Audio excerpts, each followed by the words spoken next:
Allez, on y va. Bienvenue à toutes et à tous. Tout d'abord, bonne année. Meilleurs vœux pour l'année 2017, ça se fait, donc on va le faire. Que votre vie soit remplie de joie, de bonne humeur, et comme disent les vieux...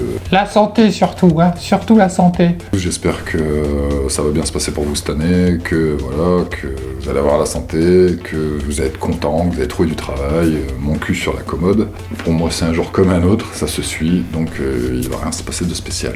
Enfin, en tout cas, j'espère que cette année 2017 a mieux commencé pour vous que pour moi. Voilà, ça c'est dit. Ça va pas nous empêcher de continuer à faire ce qu'on a à faire. Donc cette vidéo, c'est un vlog. C'est une vidéo que j'ai pas trop l'habitude de faire, dans le sens où vous avez bien compris maintenant que je suis pas adepte des réseaux sociaux et je suis pas non plus du genre à raconter ma vie. Enfin, en tout cas, j'espère. Et cette vidéo fait suite en fait à un sondage que j'avais fait sur Facebook, sur YouTube, en demandant simplement est-ce que vous voulez un vlog de voyage en Thaïlande que j'ai fait donc en mi-décembre. Donc à l'unanimité, pratiquement, on va dire à 98-99%, vous avez répondu favorablement à ça, en me faisant bien comprendre que vous étiez ok et que au contraire ça vous branchait. Donc en fait cette vidéo va vous servir pour ceux et celles qui veulent aller en Thaïlande à faire des choses et à surtout éviter d'autres choses. Donc c'est une vidéo classique de vlog et c'est une vidéo aussi qui est un petit peu ASMR. Je vais vous montrer 2-3 petits trucs, je vais un peu vous raconter ma vie et je vais vous donner 2-3 petites adresses aussi si vous souhaitez. Tout sera dans la description. Hein. Donc, avant toute chose, vous avez vu que YouTube a bougé un petit peu, l'algorithme de YouTube a bougé par rapport aux vues, ce qu'on appelle les putaclics, etc., etc. Donc vous avez vu que c'est pas parce qu'on a beaucoup d'abonnés que forcément on va être mieux vu qu'un mec qui a beaucoup moins d'abonnés. Vous avez certainement vu autour de vous sur d'autres chaînes les mecs qui gueulaient ouais je suis pas d'accord, je trouve que vachement YouTube ça a changé quoi.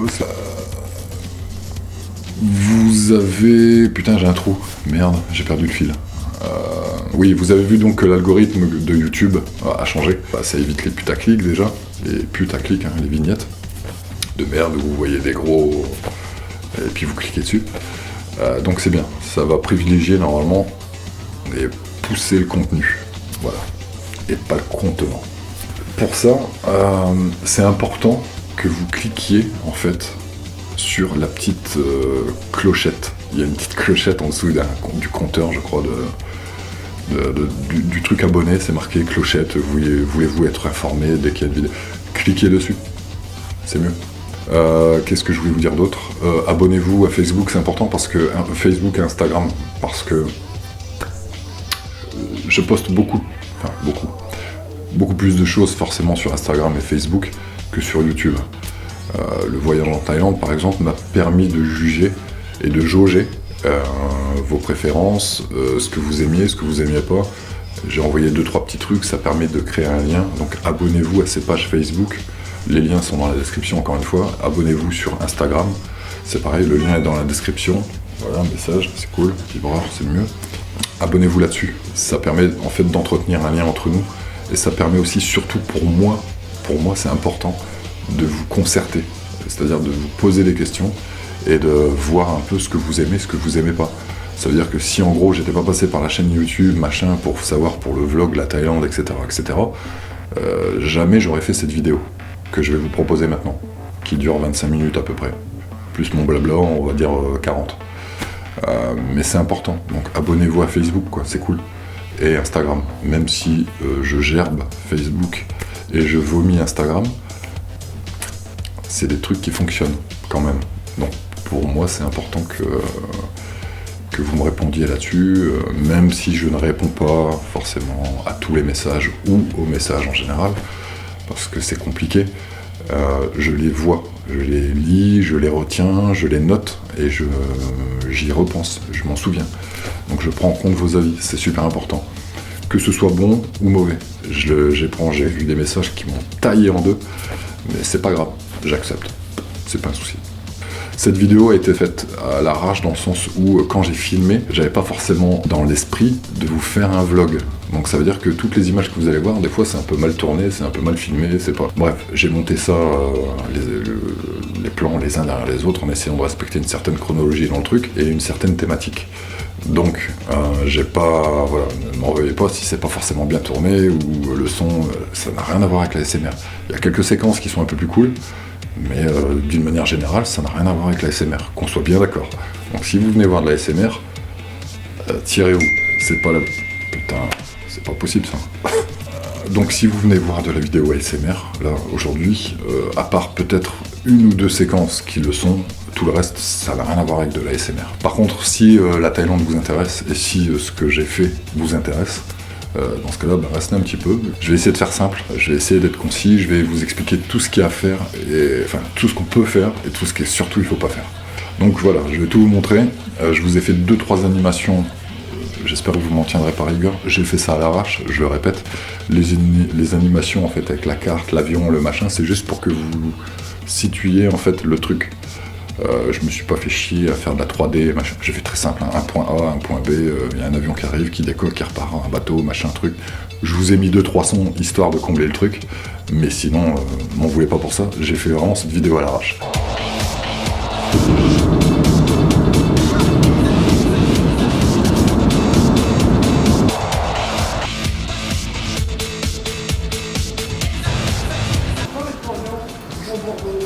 Je te dis qu'on n'a pas passé la douane. Robert, t'étais bourré.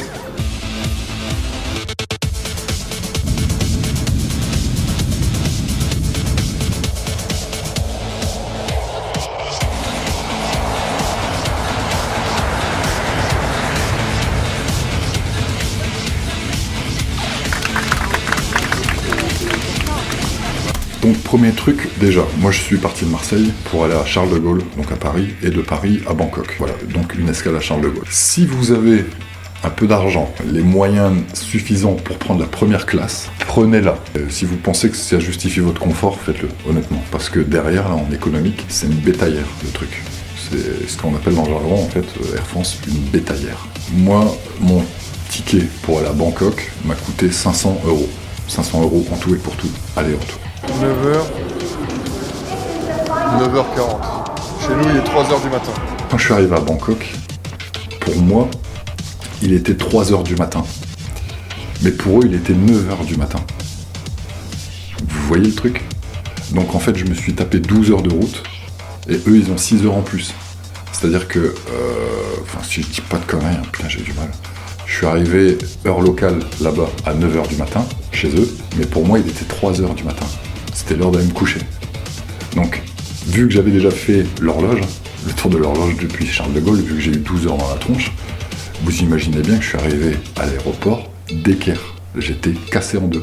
Mais quand vous arrivez à l'aéroport, le premier truc à faire, déjà, c'est vous sortez de l'avion, vous avez plein de changeurs de monnaie, enfin, pour échanger votre monnaie. Faites-le tout de suite. Faites-le comme ça, vous avez tout de suite de l'argent. 1 €, c'est 39 bahts.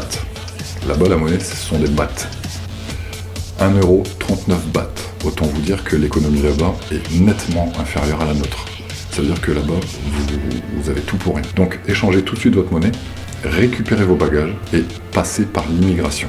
L'immigration, c'est un grand moment.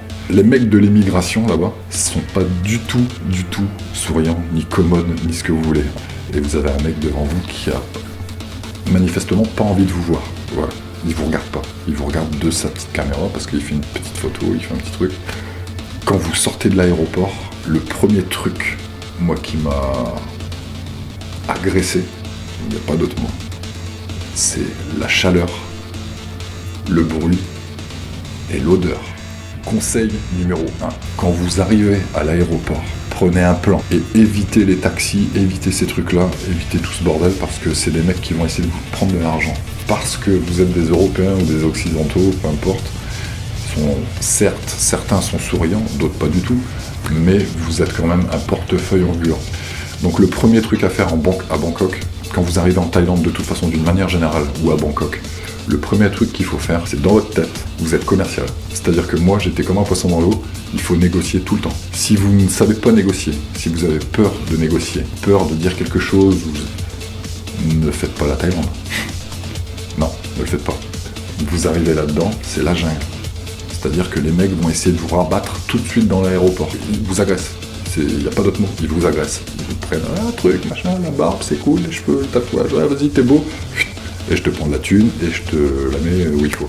On va dire que là, on est au stade de, vous êtes sorti de l'aéroport, vous avez soit pris un taxi-meter, ce qu'on appelle un taxi-meter, ce sont des taxis verts, tout verts, ou vous avez pris une navette, on va dire un petit camion blanc qui va vous coûter, on va dire 50 bahts. 50 bahts, c'est 1 euro et des brouettes, donc c'est que dalle, pour vous ramener à peu près dans le centre de Bangkok. Bangkok, c'est très grand, c'est extrêmement grand. Vous avez plusieurs secteurs, c'est un peu comme Paris, hein, pareil, voilà, vous avez plusieurs secteurs. C'est extrêmement grand. Donc si vous avez préparé votre voyage à l'avance, vous savez à peu près où vous voulez aller.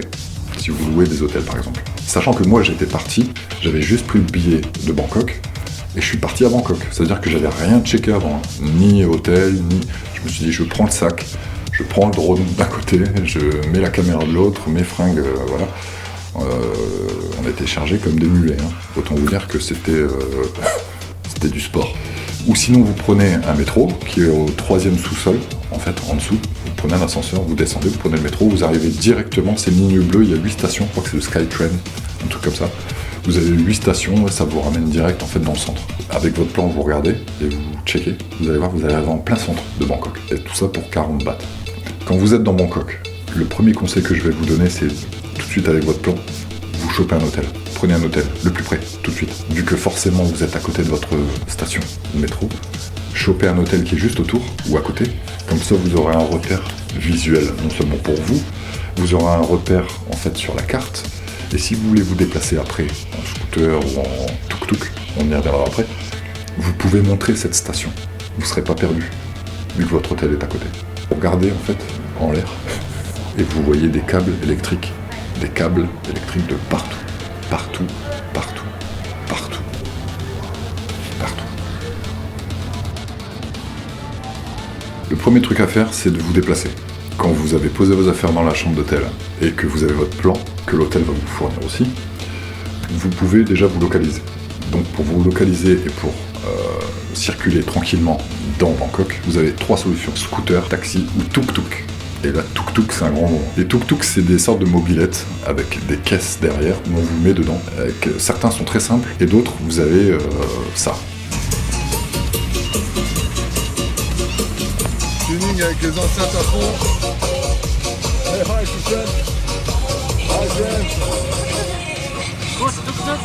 Pour ceux qui veulent prendre un tuk-tuk, c'est vrai que c'est rapide, c'est facile. Faites gaffe de ne pas vous faire arracher votre sac, parce qu'il y a quand même des mecs qui peuvent tirer à la sauvette. Mais si vous voulez prendre un tuk-tuk, le premier truc que le mec va vous dire, de toute façon, dès que vous sortez, on vous appelle, on vous dit tuk-tuk, tuk-tuk. Dès que vous prenez un tuk-tuk, surtout ne vous faites pas avoir, c'est la règle de base. Les mecs vont vous dire, peu importe la destination que vous ferez, hein, si c'est au coin de la rue ou à 10 km derrière, les mecs ils vont vous annoncer entre 150 et 200 bahts, peu importe la distance que vous allez faire. Ça c'est leur prix de base. Et ils sont tous pareils, ils sont tous ensemble, les mecs. Ne croyez pas que parce qu'ils sont nombreux ils se connaissent pas, au contraire, ils se connaissent tous. Moi, j'ai réussi tout le temps en négociant, hein, tout le temps, à négocier les tuk-tuk entre 100 et 130 bahts. Négocier, même si c'est pas beaucoup, à un moment donné, quand vous allez le prendre plusieurs fois, vous allez vous rendre compte que vous allez économiser peut-être 10, 20, 30 euros.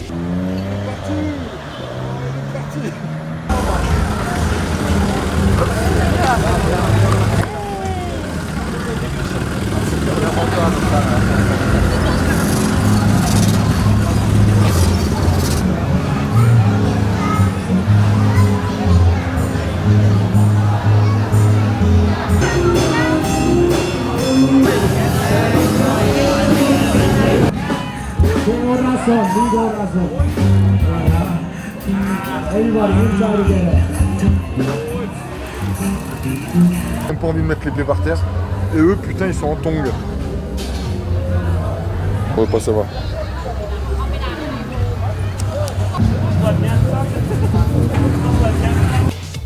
Ne regardez surtout pas derrière la cuisine, hein, parce que je vous jure que vous mangez pas, c'est pas possible. Si vous voulez manger dans la rue, vous allez manger pour 2 ou 3 euros, vraiment, ça coûte que dalle. 2 ou 3 euros, vous allez avoir, même pas, ouais, 2 euros. Vous allez manger ce qu'on appelle soit des pâtes thaï, c'est des pâtes avec salade, etc., du soja, du poulet. Je vous conseille de prendre du poulet d'ailleurs, parce que le goût du poulet, moi je le reconnais rapidement. Le bœuf par contre, on sait pas trop. Et là-bas, on sait pas trop des fois ce qui cuit. C'est du chien ça. Moi, dans Bangkok, j'ai fait pas mal de trucs. J'ai pas non plus retourné toute la ville de Bangkok, je suis resté que 2 jours. Mais j'ai fait la rue qui s'appelle Khao San Road. On va dire que c'est une rue très touristique. Dedans, vous avez de la bouffe, des bars, de la bouffe, des bars, de la bouffe et des bars. Vous avez des magasins de souvenirs, en veux-tu, en voilà. Rappelez-vous, toujours négociation. Vous voulez même un petit éléphant, un petit truc, qui elle va vous annoncer 80 bahts ou 100 bahts, vous leur faites ce que moi j'ai fait pendant 15 jours. Non, c'est trop cher. Et puis vous partez. Et puis ils vont vous dire tout de suite, ils vont vous rattraper. Ils vont vous dire, ok, combien tu me donnes?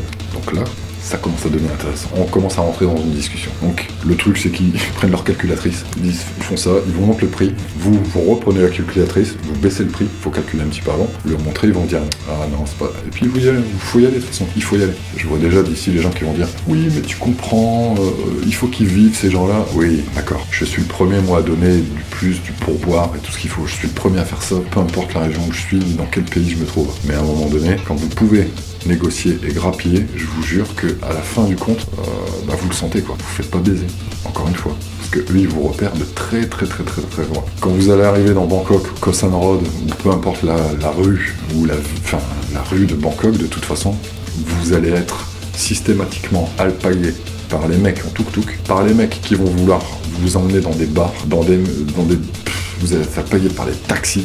Dès que ça klaxonne, vous allez retourner la tête, ils vont dire ah tu cherches un taxi, hop c'est fini pour vous. Je dis pas qu'il faut être désagréable, je dis juste soyez sûr de vous et de ce que vous faites. Ça c'est important parce que eux là-bas, ils le détectent tout de suite.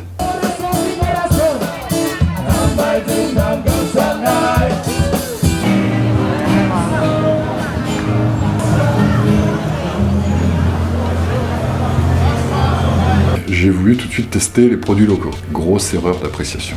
Mais en même temps, quel souvenir. Des asticots, des blattes, des scorpions et des araignées. On parle pas du magasin d'animaux où on va chercher ces petits gâteaux pour le hamster. On parle de bouffe. C'est-à-dire que on va le manger. Petit bout par petit bout, non?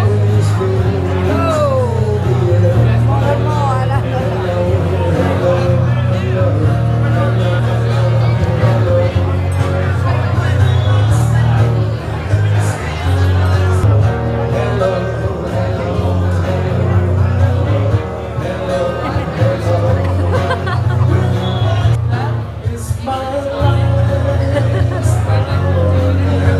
Alors, bien évidemment, ça a le goût de friture.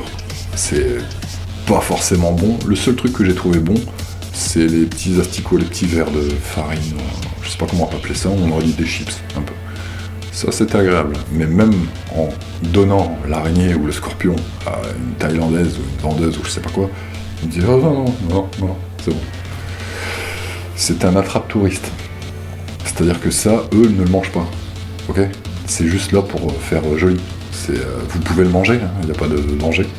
C'est pas bon. Vous pouvez le goûter pour faire fun, pour faire la photo qui va bien, vous envoyez ça en France ou à votre famille, et ils vont bien rigoler. You're actually gonna eat this? What? You're actually gonna eat this? No, you are. This is the first time I ate this. Des asticots, des blattes, des scorpions et des araignées. Ah, ça croustille, putain. Playing a song from 1964, the soundtrack of the Ça a le goût de chien brûlé, certainement. Ou de, je sais pas, ça a le goût de friture. C'est frit, ça craque, c'est... Voilà. Uncut version of it, director's cut.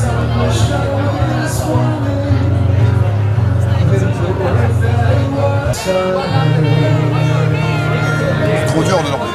Really dead. Yeah. She's afraid of spiders. If it starts moving now, I'm gonna scream.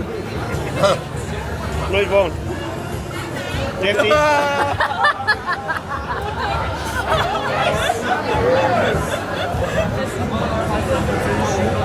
The last one was really, really bad.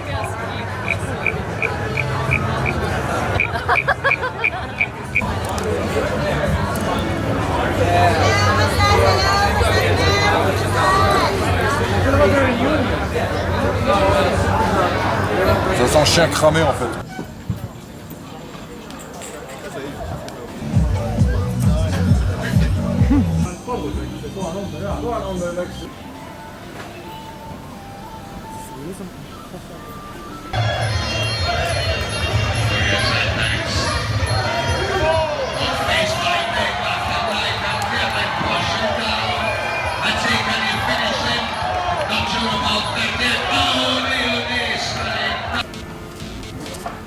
Donc voilà, vous avez les grosses artères principales, etc., etc. Vous avez plein de choses.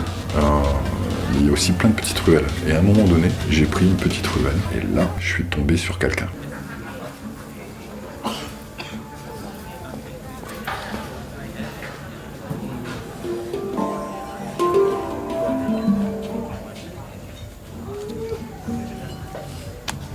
Attends, on va prendre le titre. Yes.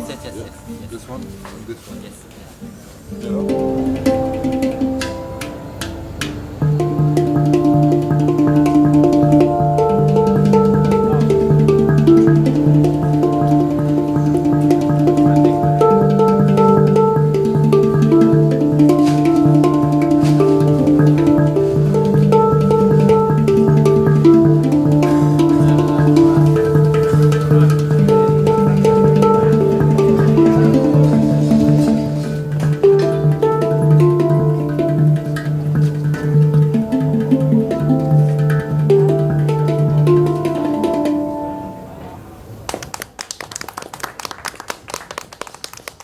Ce mec, je sais pas son prénom, enfin en tout cas sa chaîne YouTube c'est Onon, H-O-N-O-N.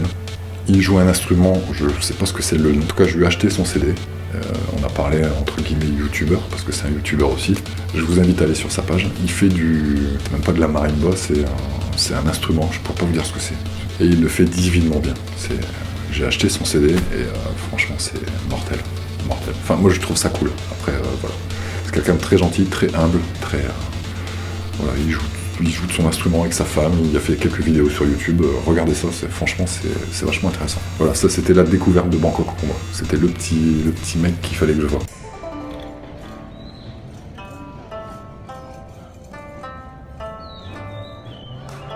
Toujours dans Bangkok, le deuxième jour, j'ai fait un peu le tour des temples, donc c'est évidemment magnifique, c'est incroyable d'ailleurs, c'est gigantesque. Il faut savoir aussi que leur roi, Rama IX, est mort il y a 3 mois. Donc ils ont décidé que le pays entier allait être en berne. Donc vous avez plein de rubans noirs et blancs dans le pays, avec sa photo qui est partout. C'est un roi quand même qui a exercé à la tête du pays pendant 65 ans. Respect. Rama IX en fait a poussé le pays, c'est un pays émergent la Thaïlande, donc a poussé le pays au développement, à la culture, au système de communication, etc., au logement, aux impôts, au salaire, à la condition en fait thaïlandaise des personnes, enfin des Thaïlandais en tout cas.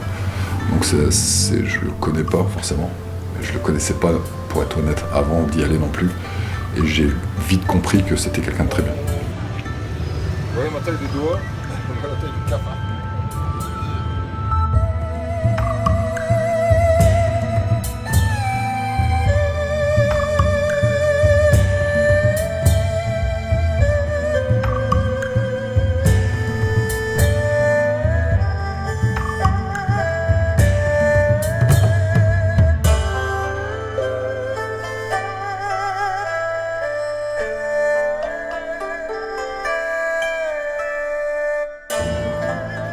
Stay rock. J'ai une petite adresse à vous donner qui est cool, parce que c'est cette personne-là qui m'a en fait, entre guillemets, organisé l'ensemble du voyage que je voulais faire. Cette personne s'appelle Pookie. Pouki. Voilà, très gentille. Bon, elle sait y faire aussi, il faut pas déconner. Elle vous offre le petit truc à boire qui va bien. Elle s'occupe de tout. C'est-à-dire qu'elle vous demande juste de régler, évidemment. Parce que vous lui dites, voilà, je vais faire ça, je vais faire ça, je vais faire ça, je vais faire ça, je vais faire ça. Mais vous allez voir ce que j'ai fait après.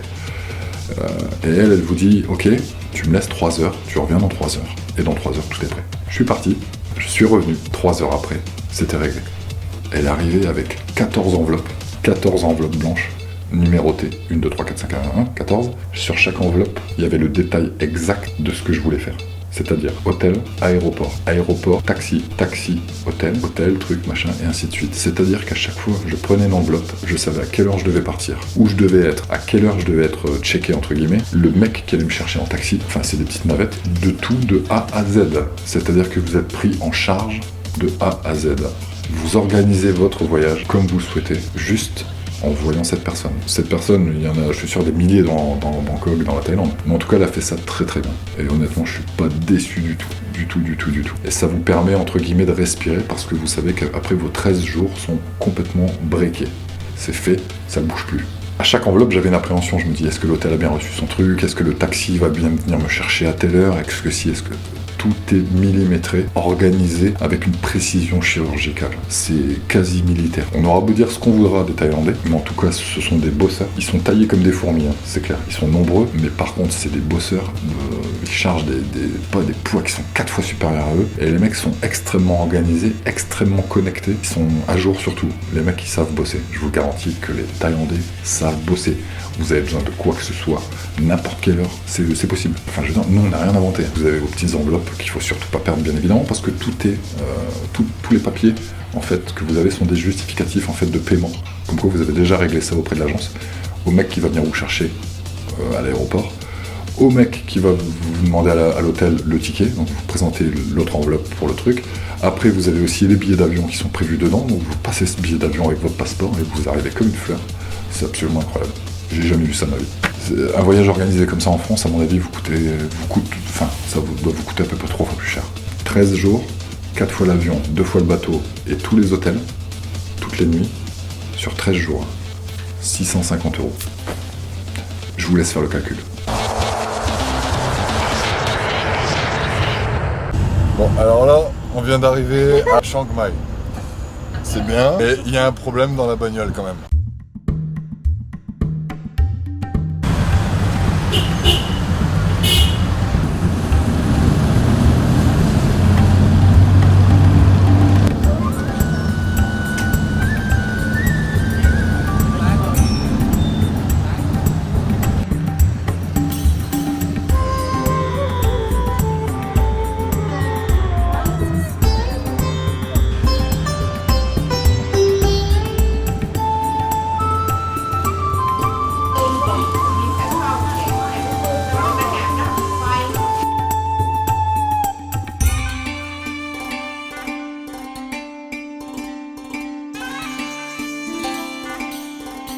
La famille qu'on a vue là-bas à Chiang Mai, il n'y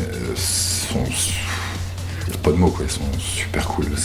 C'est vraiment très modeste. Mais on a été reçus comme des rois, vraiment. Ils nous ont fait à manger et c'était divin, quoi. Je me suis dit, mais comment ils arrivent à faire à manger comme ça ici? C'est pas possible. Très joueurs, ils vont chercher en fait un échange immédiat.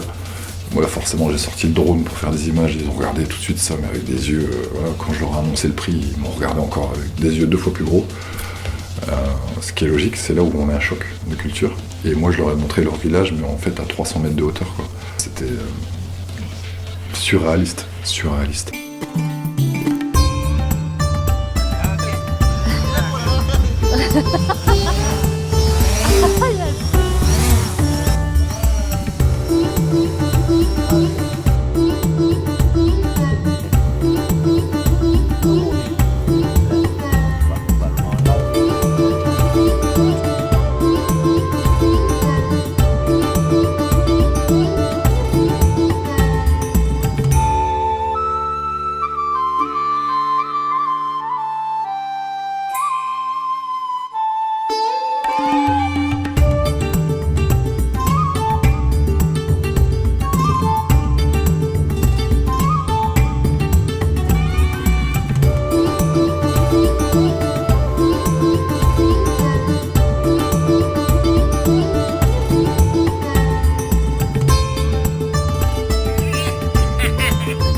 Yeah.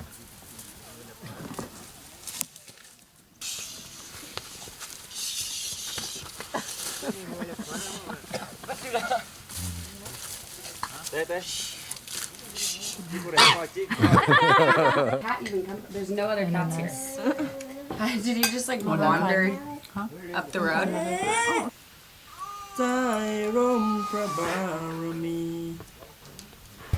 Et dans cette famille, il y avait un boxeur. Ou un combattant, je sais pas trop. Et le mec, il vient, comme ça, vers moi, normal. Et il vient me chercher des noises. À moi.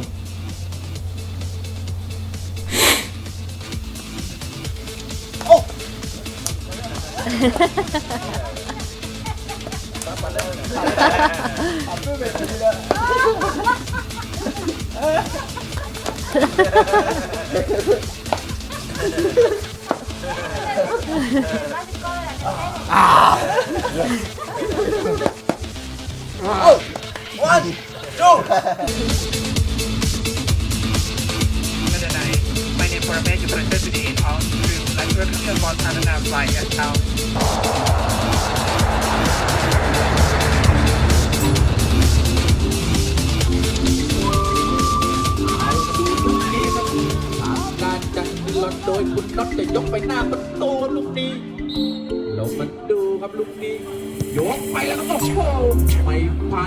Donc, de Chiang Mai, après, avion, Bangkok, avion et Phuket. Phuket, comment vous définir Phuket? Phuket, c'est la ville de tous les extrêmes. Phuket, vous avez une artère principale qui s'appelle Patong. Premier truc à faire à Phuket, scooter.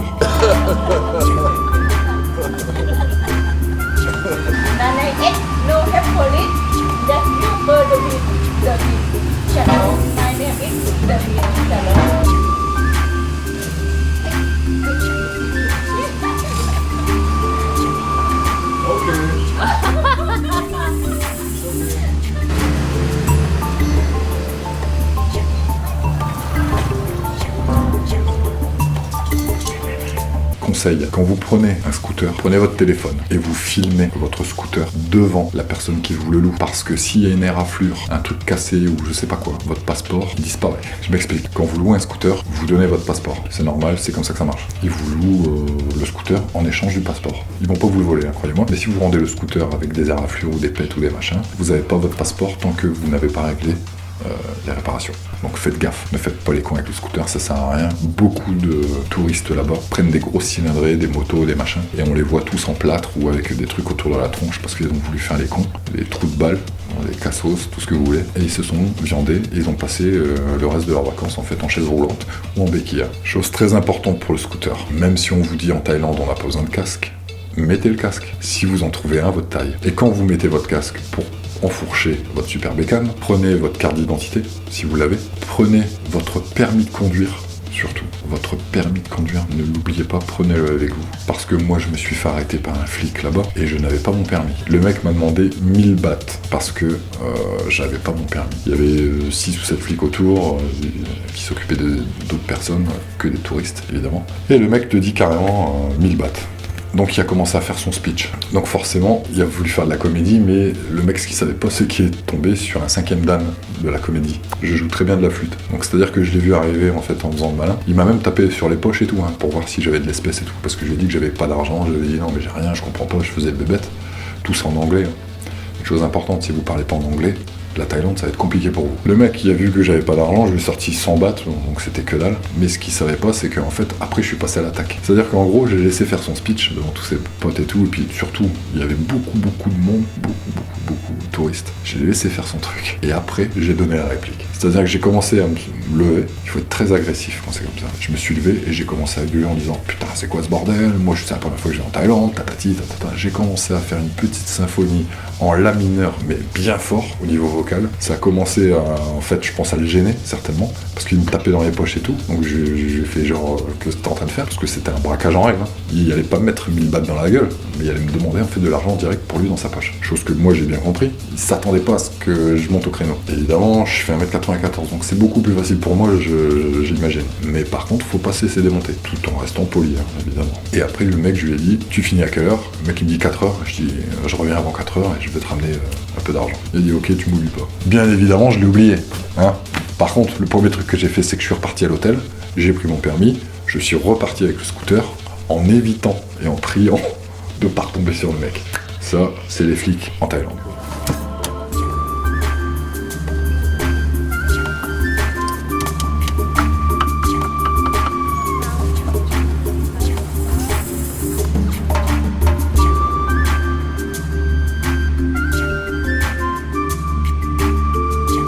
Ne buvez pas d'eau du robinet. Peu importe où vous vous trouvez en Thaïlande, ne buvez pas d'eau du robinet. Buvez uniquement des bouteilles d'eau. Sinon, vous allez avoir une chiasse carabinée, la chiasse alsacienne, la chiasse péruvienne, la chiasse congolaise. Vous allez avoir. Si vous buvez de l'eau du robinet, vous êtes mort. Vous allez perdre 20 kilos, une dysenterie. Non, vraiment, je déconne pas. Une bouteille, clac, ça coûte 20 bahts. 50 centilitres, 20 bahts.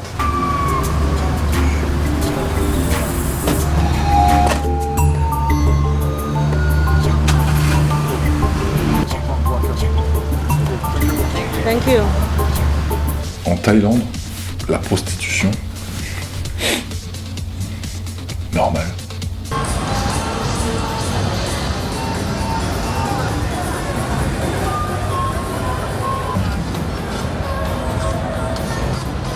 La prostitution en Thaïlande, c'est...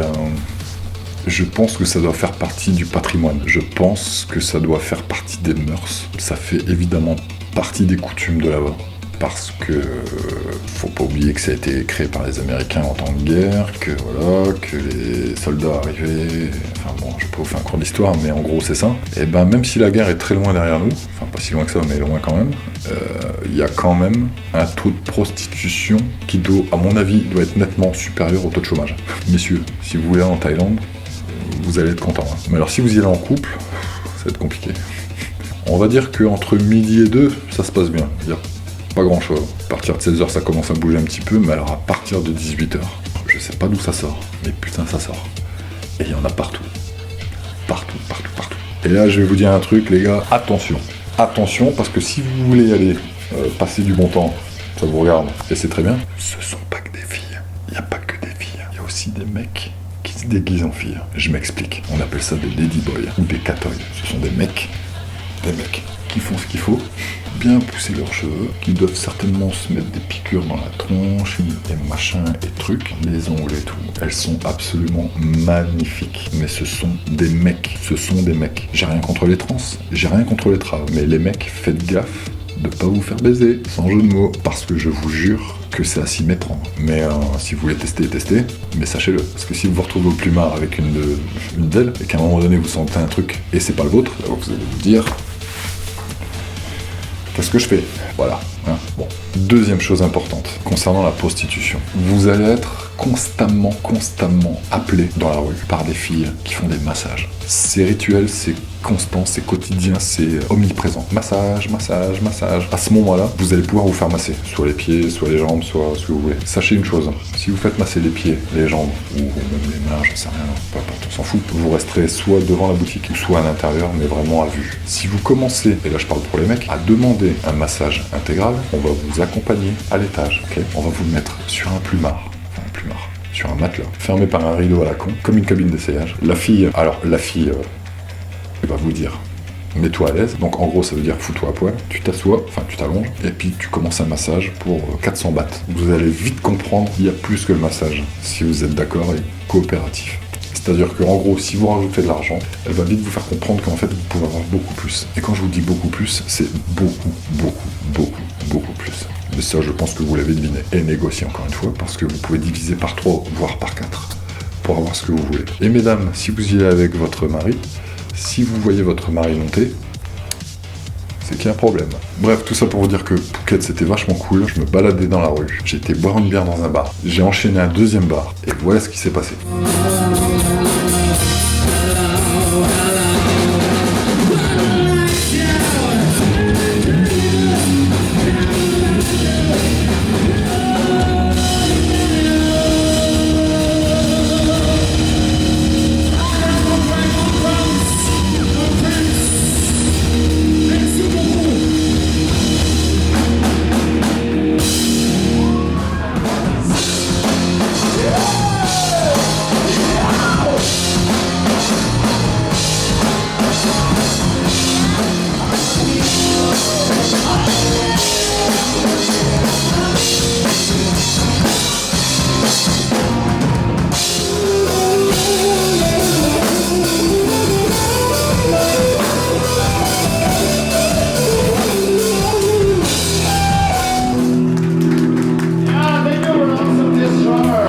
asiatiques jouent bizarrement le métal. En tout cas, ils adorent Nirvana. Pour ma dernière journée à Phuket, j'ai décidé de faire le Big Buddha, qui est tout en haut d'une colline. C'est un temple, en fait, où vous avez des moines en dessous. Et ça a été un moment particulier.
Sortie de Phuket, donc bateau, 2 heures de bateau, direction Koh Phi Phi.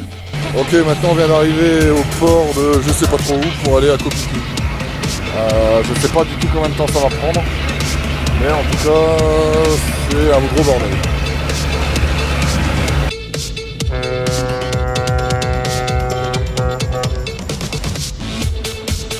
Koh Phi Phi, c'est une île en fait, c'est un bras de mer. Et donc il y a 10 ans, le tsunami en fait a ravagé l'ensemble du village une fois et une deuxième fois dans la foulée. Il y a eu 3000 morts.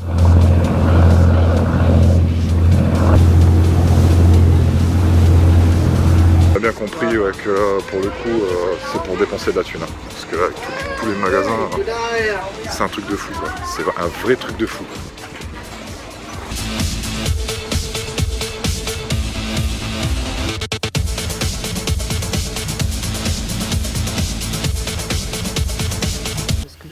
EDF.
vu que vous aimez les belles images, parce que c'est vrai que cette séquence était un peu ASMR.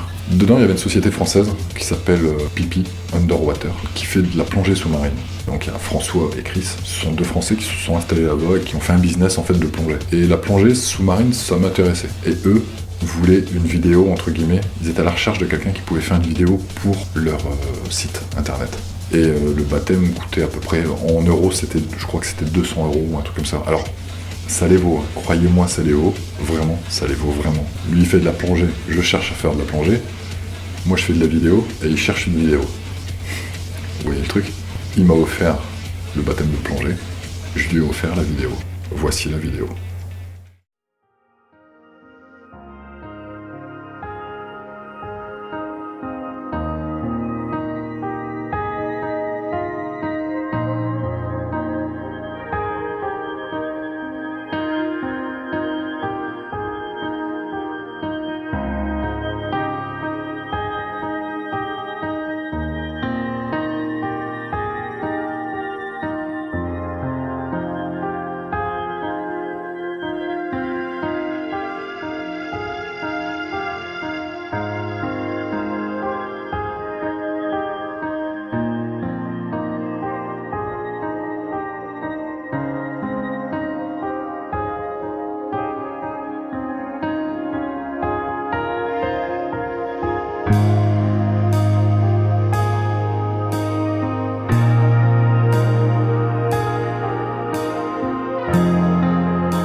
Une fois que Copipi s'est terminé, j'ai repris le bateau encore une fois pour Krabi.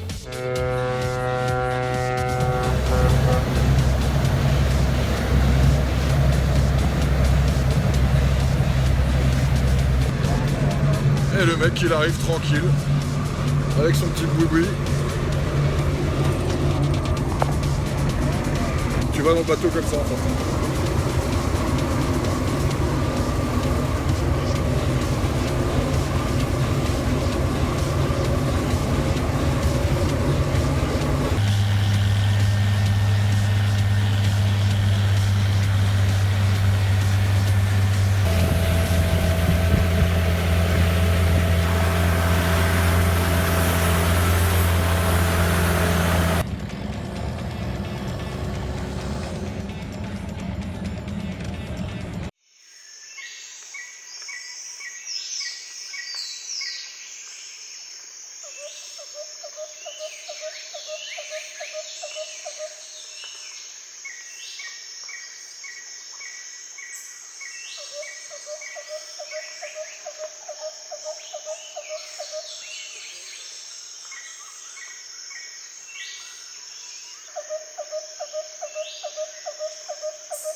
J'espère que cette vidéo vous a plu, j'espère que ça a répondu un peu à vos questions et que ça va peut-être aussi vous convaincre. La Thaïlande, c'est un super pays, vraiment. Peu importe où vous allez, j'ai pas tout fait, mais ce qui est sûr, c'est que je vais y retourner. Quand, je sais pas, parce que les prochains voyages, c'est plutôt la Finlande ou la Norvège, ou l'Islande, je sais pas encore, je vais voir. Pour vous donner encore 2-3 petits chiffres en tête, pour vivre en Thaïlande, en tant que touriste, hein, j'entends, il vous faut à peu près 500 € par personne, par semaine. Hôtel et tout compris, hein, bateau, machin, truc, pour vraiment vivre. Si vous voulez bouger, vous faire un peu plaisir, 500 € par personne, par semaine. C'est bien. Le salaire moyen d'un Thaïlandais, c'est 200 €, ok, par mois. Donc vous imaginez bien que nous, quand on arrive là-bas, forcément, c'est le paradis. Là, ce que je vous ai montré, évidemment, c'était un vlog, j'ai un peu raconté ma vie. J'espère que ça vous a plu, que ça vous a aidé, mais par contre, si vous allez en Thaïlande, faites quand même une chose importante, c'est respecter les gens là-bas, respectez-les. Vous avez des bouddhistes, mais vous avez aussi des musulmans, parce que en Thaïlande, vous avez les deux religions, donc respectez-les, c'est important. Parce que quand ils nous voient arriver chez eux, forcément, ils nous voient, nous, comme des barbares, quoi. Respectez le pays, respectez leurs traditions, respectez les lieux. Très bientôt, il va y avoir une vidéo ASMR dédiée à la Thaïlande. Parce qu'il est bien évident que j'ai fait à peu près, je dirais, entre 11 et 12 heures d'images complètes. Et j'ai sélectionné pas mal de morceaux, en fait, pour vous en faire une vidéo ASMR. Si vous avez des questions à poser, j'essaierai, je dis bien j'essaierai d'y répondre. Vous avez tous les liens dans la description. Et puis, la vidéo ASMR, pure ASMR, concernant la Thaïlande, arrivera très bientôt. Donc n'oubliez pas de vous abonner ou pas, hein, faites ce que vous voulez. Je vous rappelle quand même, vous avez aussi l'histoire de la clochette maintenant sur YouTube pour que vous soyez alertés en fait d'une nouvelle vidéo. Et Facebook, Instagram, etc., etc. Et patati et patata. Voilà, je vous dis à bientôt. Ciao.